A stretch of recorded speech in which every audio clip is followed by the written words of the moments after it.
sayyidina wa nabiyyina Muhammadin wa ala alihi wa sahbihi ajma'in. Qala rabbi shrah li sadri wa yassir li amri wahlul 'uqdatam min lisani yafqahu qawli, amma ba'du. Yang sama-sama kita hormati Ketua GKN Masjid At-Taqwa, para pengurus Masjid At-Taqwa yang tidak bisa kami sebutkan satu persatu, para senior-senior kami yang hadir pada saat hari ini, para terkhusus jamaah sholat subuh yang dimuliakan oleh Allah, jamaah sholat Masjid At-Taqwa yang dirahmati oleh Allah Subhanahu wa Ta'ala. Pertama-tama dan yang paling utama, marilah kita panjatkan puja dan puji syukur kita kehadirat Allah Subhanahu wa Ta'ala.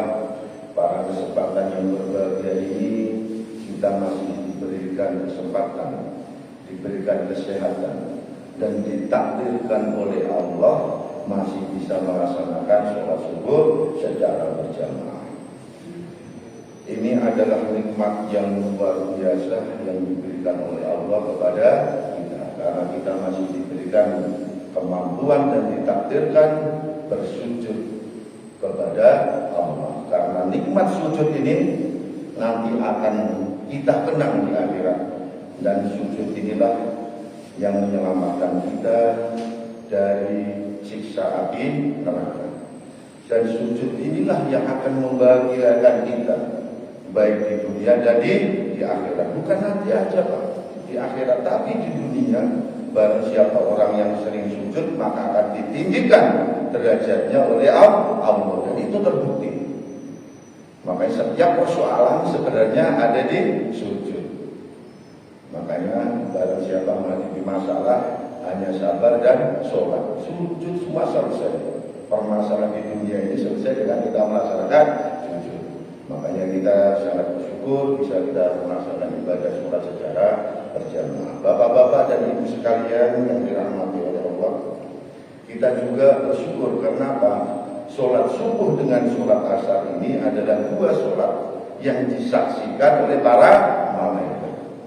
Dan sholat subuh ini, jangankan sholat subuhnya, qoblal subuhnya 2 rakaat itu lebih baik dari dunia dan seisinya. Kalau kita sudah qoblal subuh, sudah sholat subuh, aman dunia dan seisinya. Kemudian ada amalan dari Mbah Maimun yang sering saya lakukan. Qoblal subuh itu rakaat pertama membaca alam nasrah, rakaat kedua alam ta'aruf. Barang siapa qoblal subuh, kata Mbah Maimun, sesuai kitab, terus kitabnya saya lihat itu benar. Barang siapa qoblal subuh rakaat pertama membaca alam nasrah, kemudian rakaat kedua membaca alam ta'aruf, maka dalam satu hari itu dia tidak pernah melihat kejelekan, melakukan kejelekan, dan tidak pernah dia mengalami sakit. Nah itu sudah benar, sudah kami alami, dan mungkin kami tularkan. Kita tidak pernah melihat kejelekan, tidak pernah melihat kemaksiatan, kita tidak melakukan tindakan kemaksiatan, kemudian kita dijaga kesehatan kita pada hari itu. Kemudian apalagi sholat subuhnya. Kemudian sholat subuh ini juga dan sholat isya itu adalah dua sholat yang sangat berat, khususnya dilakukan oleh orang-orang munafik, sehingga kita insya Allah yang hadir pada hari ini akan dilindungi dari sifat-sifat munafik. Bapak-bapak sekalian yang dirahmati Allah, kedua kitanya sholawat dan salam marilah kita panjatkan kepada junjungan baginda Nabi besar Muhammad sallallahu alaihi wasallam. Semoga kita semuanya yang berada di sini diberikan syafaat, pertolongan, syafaat itu rekomendasi nantinya oleh baginda Rasulullah sallallahu alaihi wasallam. Amin amin ya rabbal alamin. Bapak-bapak sekalian yang dirahmati oleh Allah, pada tema pagi hari ini yaitu nikmat yang terbesar yang diberikan oleh Allah kepada kita. Sejatinya yang pertama yaitu nikmat iman dan nikmat Islam. Karena bapak-bapak kita nikmat iman dan nikmat Islam itu yang luar biasa. Karena untuk masuk surga itu kita sudah ada syaratnya, ya kan? Masuk surga itu kuncinya sudah diberikan oleh Allah. Miftahul jannah la ilaha illallah. Masuk surga itu kuncinya sudah diberikan, hanya la ilaha illallah. Tiada Tuhan selain Allah. Itu adalah nikmat yang luar biasa. Kita ditakdirkan ya, menjadi orang muslim, kemudian kita bisa beribadah, itu nikmat yang luar biasa yang tidak bisa kita nilai dengan nikmat-nikmat yang lainnya. Karena la ilaha illallah, nikmat iman, nikmat Islam ini, kita akan selamat, kita akan masuk surga. Terus bagaimana la ilaha illallah kita sudah la ilaha illallah, kemudian kita juga melakukan maksiat, kalau nanti timbangannya itu kita baik, ya lebih tinggi, maka kita masuk surga. Begitu juga apabila timbangannya kita kurang, itulah fungsinya syafaat. Yang baginda Rasulullah itu memberikan syafaat kepada kita. Kemudian nikmat iman dan nikmat Islam itu ada dalam Al-Quran. Ya ayyuhalladzina amanu taqullaha haqqa tuqatih wa la tamutunna illa wa antum muslimun, yang sering dibacakan setiap khutbah Jumat. Hai orang-orang beriman, bertakwalah kepada Allah dengan sebenar-benar takwa, yaitu melaksanakan segala perintah Allah dan menjauhi segala larangan-larangan Allah. Dan jangan engkau ya kan, meninggal kecuali tidak dalam keadaan Islam, iman dan Islam. Itu diperingatkan oleh Allah, dan setiap hari Jumat kita diingatkan oleh itu. Oleh karenanya ini adalah nikmat teragung, nikmat yang luar biasa, kita menjadi orang iman dan Islam. Kemudian yang berikutnya nikmat apa lagi? Ya, yang kedua adalah nikmat Rahman dan Rahimnya Allah. Rahman itu pengasih dan penyayang. Bagaimana pengasih dan penyayangnya Allah? Rahmannya Allah. Banyak orang yang masih melakukan maksiat, orang-orang yang tidak patuh, tidak taat, tidak beriman pun itu diberikan rezeki oleh Allah. Bahkan kadang-kadang kita merenung, menangis, ya Allah, Allah luar biasa Rahman dan Rahimnya. Coba kita kalau pikir-pikir, kita ini hidup di buminya Allah, diberikan rezekinya oleh Allah, ya kan? Tapi kita kadang-kadang masih banyak berbuat maksiat, kita masih banyak tidak melaksanakan perintah Allah. Padahal kurang baiknya Allah, ya. Rahman Rahimnya Allah, sifat pemberi, kemudian penyayangnya Allah. Pemberi itu kepada seluruh makhluk akan diberikan hak-haknya oleh Allah. Tapi untuk penyayangnya Allah diberikan kepada orang-orang yang beriman. Kita bersyukur kita juga sebagai makhluk yang baik, yang beriman, yang alhamdulillah rezeki juga diberikan, ya kan? Kasih sayang Allah kepada kita juga diberikan. Ini adalah nikmat yang luar biasa. Dengan nikmat ini, maka sebaiknya kita adalah beriman. Coba kalau kita berpikir kalau Allah itu maha marah, tidak ada Rahman dan Rahimnya, ya kan? Kita mungkin berbuat salah, kita aja mengasih uang kepada anak, baik kepada anak, terus dia juga gak marah, dia minta ampun. Tapi Allah sifat Rahman Rahimnya ini, banyak orang yang masih berbuat maksiat, melakukan yang tidak baik, itu masih diberi rezeki oleh Allah. Tidak pernah Allah itu menghukum suatu umat, menghukum perorangan kalau tidak bolak-balik kemaksiatan itu diberikan. Allah itu maha baik sampai ditunggu, ya kan, ditangguhkan oleh Allah sampai dia bertaubat. Tapi kalau bolak-balik rata-rata saya lihat itu, baik saja di Asidor saya lihat orang yang bermasalah anggota itu sudah bolak-balik bahkan lebih dari 3 kali melakukan perbuatan maksiat. Itu sudah balik-balik karena sudah keterlaluan, baru diberikan peringatan oleh Allah. Tapi 1-2 kali Allah tidak langsung menghukum kita, ya, Allah tidak langsung menghukum kita. Itulah Rahman dan Rahimnya Allah.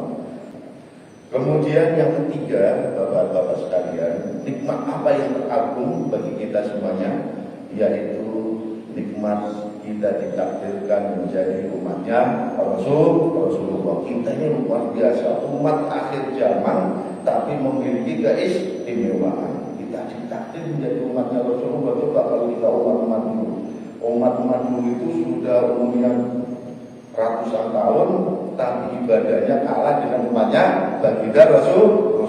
Banyak istimewaan. Kalau umat-umat dulu kesalahan langsung dihukum, kita tidak langsung dihukum. Apa? Makanya Rasulullah itu nyampaikan, saya dikasih, ya kan, dikasih kenikmatan yang luar biasa, dan kenikmatan ini tidak pernah diberikan kepada Nabi dan umat-umat sebelumnya, yaitu surat akhir dari Al-Baqarah.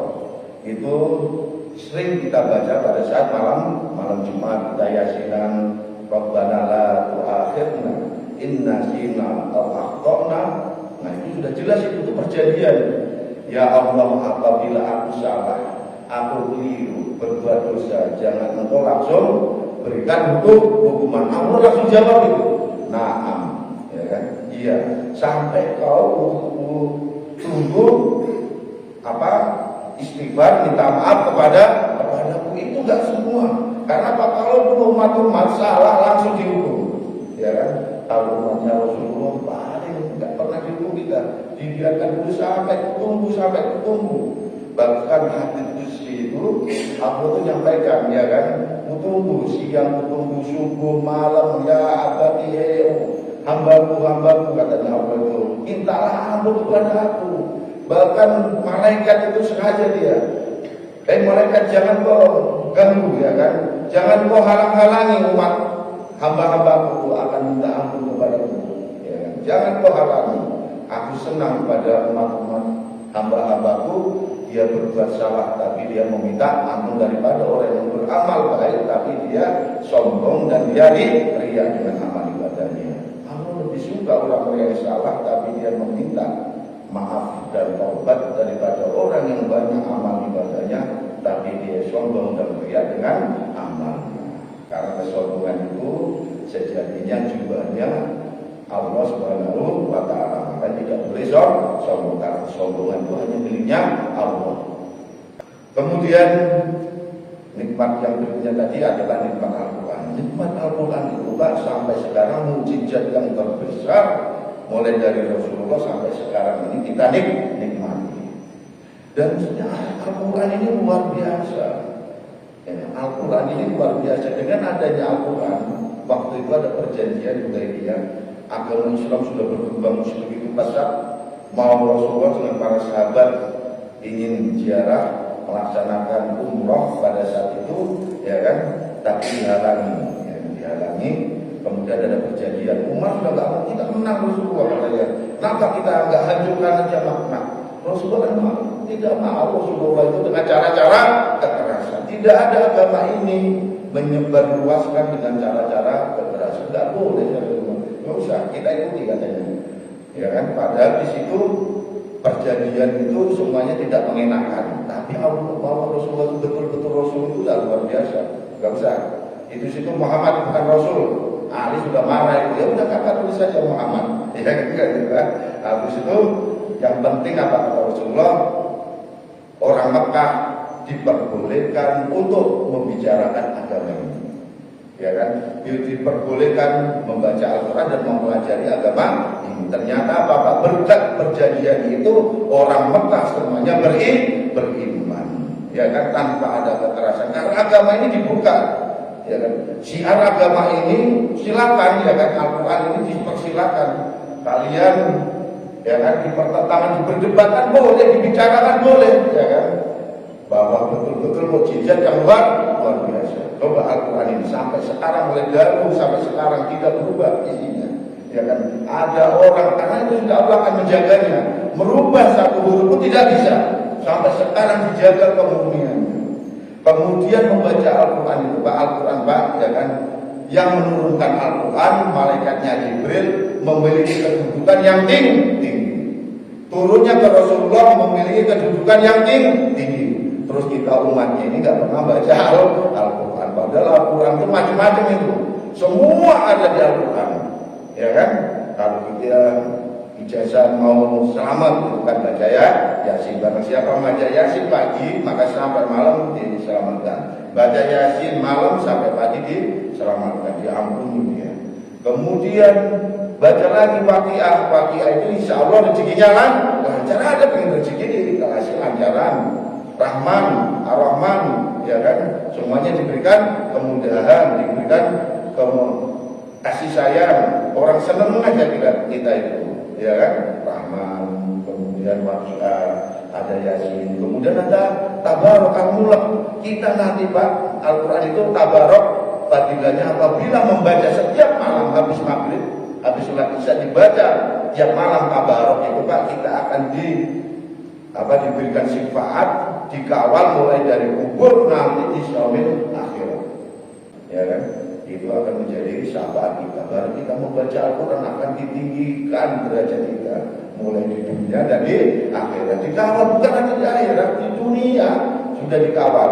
Ada orang saya membaca, banyak orang yang pertamanya jadi tukang sapu, kebersihan, cleaning service, ya kan? Ingin dia menjadi seorang pejabat, ya kan?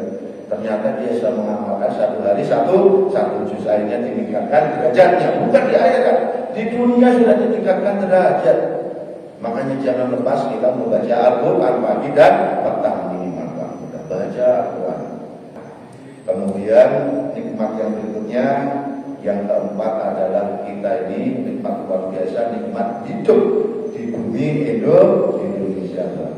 Sampai dia kalau kita ditakdir kita hidup saat ini di mana Palestina sudah 55.000 orang Palestina meninggal. Orang sholat pun susah. Kita ditakdir di negara mana mau ibadah susah. Di Arab Saudi tidak seperti kita kayak gini, kumpul-kumpul nggak ada di Arab Saudi kita. Memang di sana ditegakkan syariat Islam. Tadi tidak semuanya masjid, ya kan?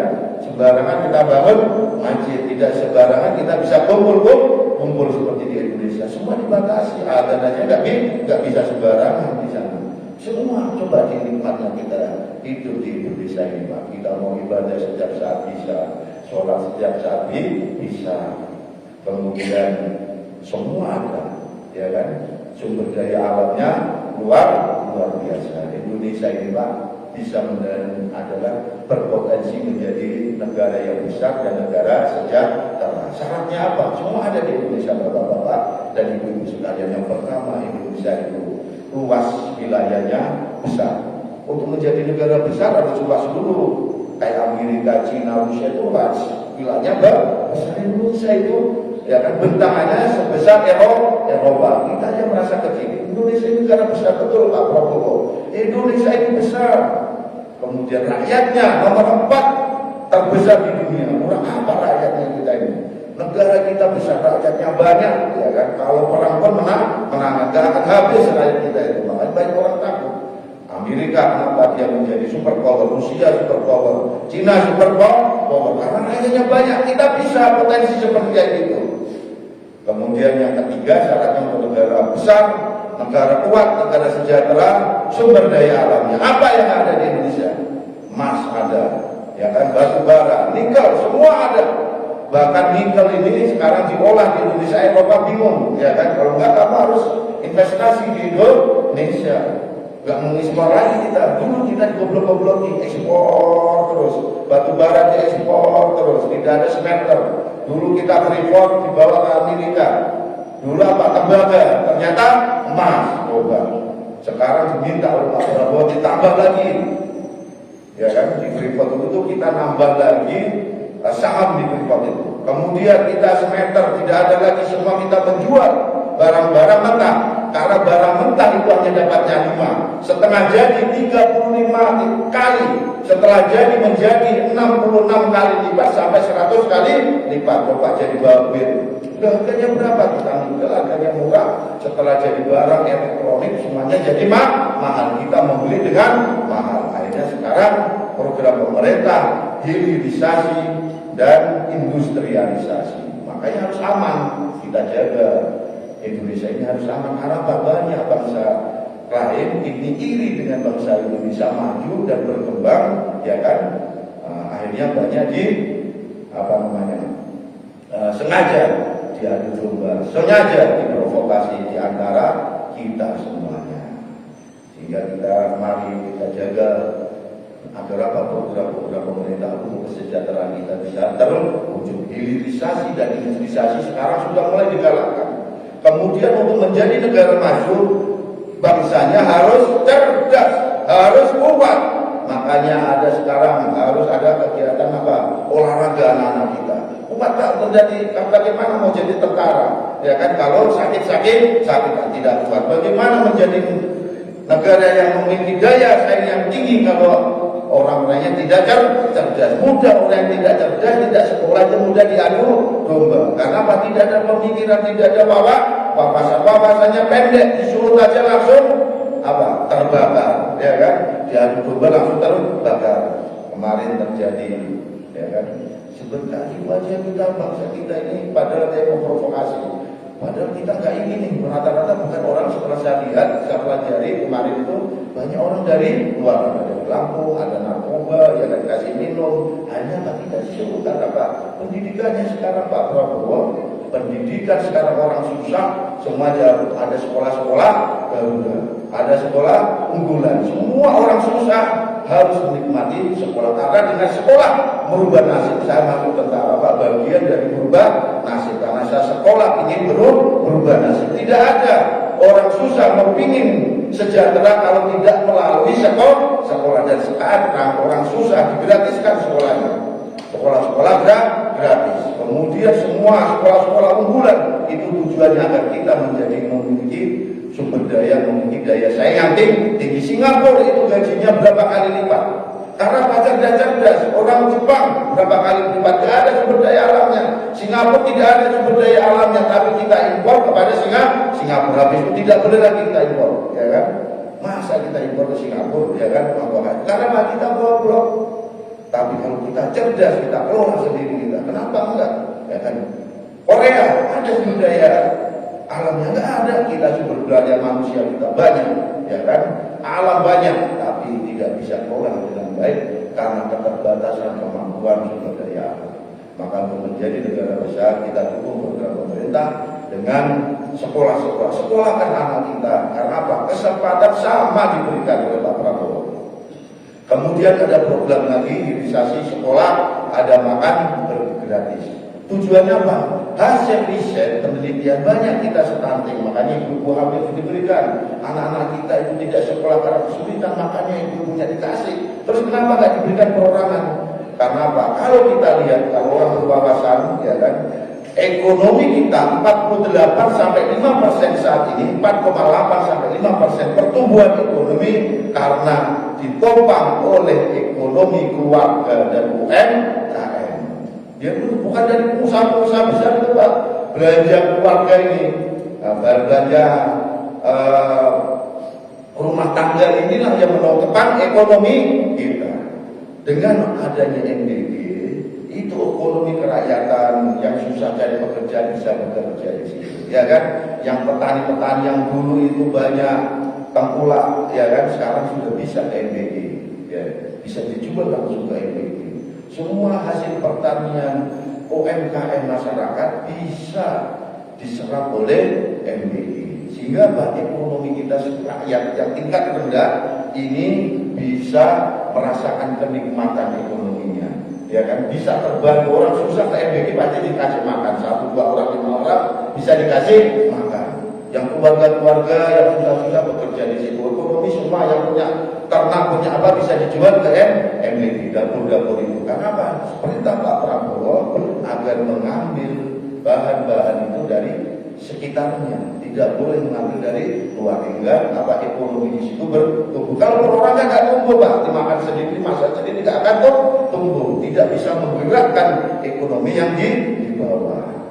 Itu kenapa harus berjalan. Tapi kadang-kadang, ya kan, saya lihat di TV, ya kan, hanya beberapa yang terjadi keracunan itu sudah di blow up seolah-olah program digagal, padahal 0,0017%. Yang banyak kadang-kadang bangsa kita ini, ya kan, orang yang berbuat baik ribuan, satu kesalahan dicap salah, betul nggak? Ya kan? Orang Pak Ustadz ini baik, ya kan? Banyak kebaikan, satu kali dia melakukan kesalahan, kebaikan yang beribu-ribu itu dianggap tidak ada artinya. Itu yang keliru, karena nalarnya tidak ada, tidak berpendidikan. Akhirnya apa? Mudah diprovokasi, padahal hanya 0,000 hanya terjadi beberapa miliar yang aman, hanya beberapa aja itu menjadi persoalan. Itu sudah diperbaiki, kita suruh mengawal, memantau tutorial, saya perintahkan Mbak bisa cek mulai dari awal, kebersihannya dapur-dapurnya, habis itu barang-barangnya mau cek, kalau nggak mau proses, ya kan? Alhamdulillah nggak ada terjadi di wilayah saya, ya kan? Cek semuanya, habis itu di food security, setelah dimasak, betul nggak kata tukang masak, jangan masaknya malam, baru siang didistribusikan, nggak boleh, sesuaikan aturan. Habis itu food security, baru sampai ke sana komunikasi sama sekolahnya, cek dulu sebelum dimakan oleh anak-anak kita. Jangan kamu nggak mau cek, ada masalah kau yang proses.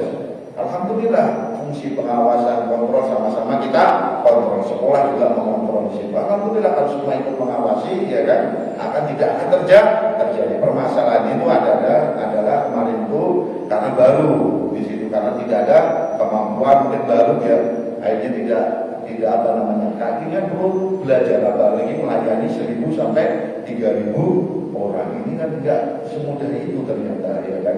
Makanya ada pelatihan lagi, belajar lagi. Alhamdulillah sekarang sudah baik. Ada yang Singapura, TNI kemarin bagaimana pelayanan penyajiannya, penyiapannya yang bagus, ya kan.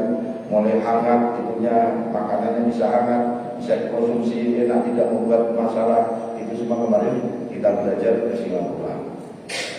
Kemudian yang berikutnya untuk menjadi negara besar maju tadi itu kemarin di launching tanggal 17 Oktober kemarin secara serentak dibangun koperasi desa lurah Merah Putih, Pak. Yaitu itu koperasi membeli, di situ koperasi itu lengkap, ya kan, lengkap. Ada untuk kesehatannya, pemeriksaan kesehatan, ya kan, ada pembelian apotik, termasuk barang-barang yang disuplai murah dari para petani, ada gudangnya. Karena itu ada gudang mentah, ada gudang kering, sehingga hasil rakyat itu nanti bisa dibeli oleh koperasi desa. Habis itu dijual, kemudian dikonekkan. Kemarin Maijen Haris sudah punya sistem semuanya terkonek di Indonesia ini. Karena Pak di sini punya jeruk, mungkin yang di Banyuwangi banyak buah naga, itu dikonekkan semuanya pakai sistem yang dibuat oleh Pak Haris kemarin. Kemarin sudah kita sampaikan juga ke koperasi, ya kan, koperasi kasih tes bahwa itu semuanya bisa terkonek, sehingga Pak kita tidak dipermainkan lagi oleh tengkulak itu. Coba beras itu petani, saya ngawal petani itu 4.000, 5.000, habis itu dijual harganya 10.000, ada sampai 20.000, nggak capek-capek petani yang capek, ya Allah, ya kan, mati-matian saya anaknya petani bayar SPP setiap 4 bulan sekali, kadang ditagih terus, ya kan, mulai SD sampai SMA ditagih terus, ya kan, karena bapak saya itu bayar setelah panenan. Kalau nggak panen dari mana kita? Habis itu panen, belum ada merem, belum ada pupuk yang susah, belum ada lagi nanti dimainkan masalah harganya. Sekarang pemerintah turun langsung, harga petani tidak bisa dimainkan. Sekarang harga tidak ada lagi, harga beras sudah distandarisasikan. Dia sudah susah rakyat ini makan, karena gara-gara makan orang apa? Nggak makan, Pak, orang itu bisa mati, bisa ngamuk, ya kan? Makanya pernah Bang Haris ini selesai ngomong, makanya Pak Sitel, orang itu prajurit itu 3 kuncinya. Kalau dia sudah berasap itu berarti ngerokok, ya kan. Pulang kendaraannya itu sudah basah, berarti dapat minum. Kalau perutnya kenyang, sudah dapat makan, disuruh jukir balik itu siap untuk prajurit, ya kan. Begitu juga kita, kalau kita rakyat ini sudah makan, ya kan, tidak kesulitan, insya Allah kita menjadi negara yang sejahtera. Karena ukuran kita ini, Pak, kata Rasulullah, kita ini kalau sudah makan pagi, sudah sehat, ya kan, sudah tidak susah makan, berarti dunia dan seisinya pada saat itu sudah menjadi milik kita. Rasulullah kami nggak susah-susah.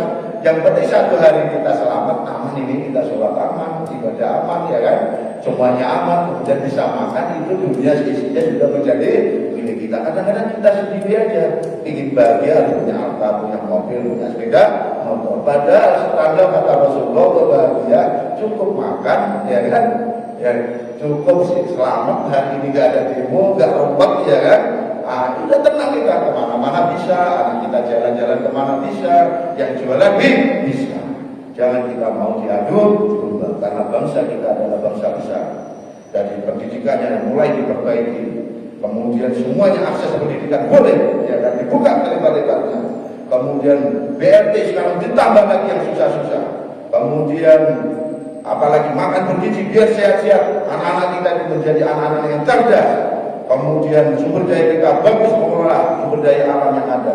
Kemudian habis itu ekonominya semua digerakkan, mulai ekonomi kerakyatannya dengan operasi-operasi, sehingga kita tidak dipermainkan harga-harganya, tidak memberatkan rakyat, tidak ada inflasi, sehingga gaji kita cukup untuk kebutuhan kita. Tatkala kenyang, semuanya tercukupi, kita menjadi negara yang pada sejahtera. Kemudian sumber daya alamnya sekarang dihajar semua ilegal, tidak ada ilegal semuanya, akan diperbaiki untuk kemajuan bangsa kita, untuk pembangunan bangsa kita.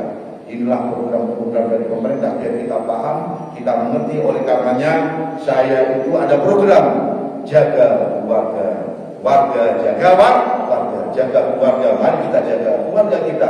Anfusakum ahlikum nar. Jagalah dirimu dan keluargamu dari api neraka. Jagalah dirimu, keluargamu ini tidak macam-macam, tidak neko-neko.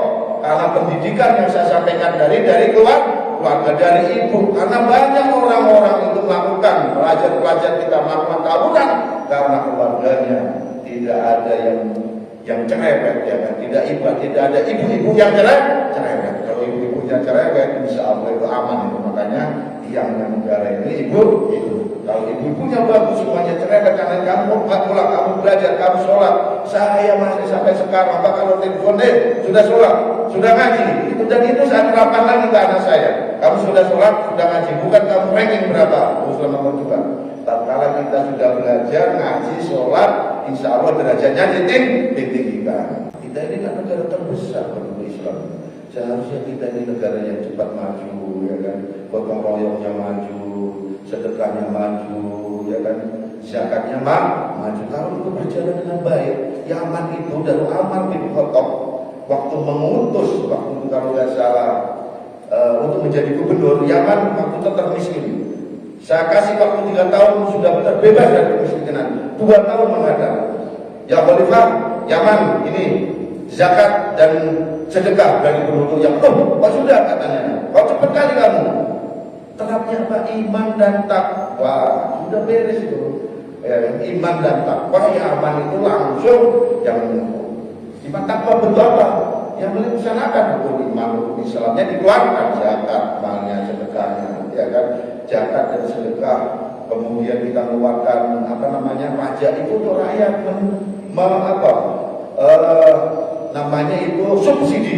Orang susah disubsidi dengan orang-orang yang kaya, sehingga harus nggak susah cepat dapat pekerjaan, dapat ini yang susah-susah diberikan. Dan sekarang RBNB ini dari pajak, Pak. Dikasihkan, apalagi nanti zakatnya jalan, sedekahnya jalan, tidak ada yang susah. Yaman sudah mempraktekkan pada saat itu menjadi negara yang cepat kemakmurannya. Mudah-mudahan kita doakan negara Indonesia cepat makmur di bawah kepemimpinan Bapak Prabowo Subianto. Ini aja dari saya. Setelah ini bisa kita tanya jawab, ya kan, kurang lebihnya kami mohon maaf. Wabillahi taufiq wal hidayah. Wassalamualaikum warahmatullahi wabarakatuh.